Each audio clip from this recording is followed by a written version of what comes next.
Quand on plonge en compétition, ce qu'on sent d'abord, c'est l'eau froide, mais c'est des bonnes sensations.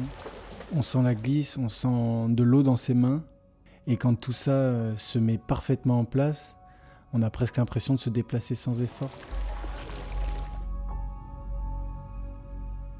Moi, j'ai eu cette chance-là de pouvoir rentrer au cercle et d'avoir un encadrement incroyable de très haut niveau.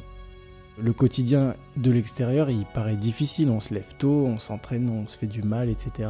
Parce qu'on est tous ensemble, on est un groupe qui veut progresser. C'est presque facile, en fait. En brasse, notamment, c'est une nage un peu contre-productive. C'est pas une nage qu'on veut faire pour aller vite, normalement. L'unité, la symbiose avec l'eau est très importante. C'est cette sensation de glisse facile qu'on recherche. La préparation pour une compétition, elle passe avant tout par l'entraînement. Une fois qu'on est en forme dans le bassin, on peut tout mettre dans le bon sens dans la tête. Paris, c'est un objectif. Aller aux Jeux, ça peut être le Graal, ça peut être l'accomplissement d'une carrière. Moi, j'ai déjà fait les Jeux, j'ai adoré. On connaît un petit peu la valeur de cet événement et ça donne encore plus envie d'y aller. On a cet objectif plusieurs années à l'avance. Et là, on a la CEPAC qui vient nous épauler. Ça met en confiance et ça permet d'être serein.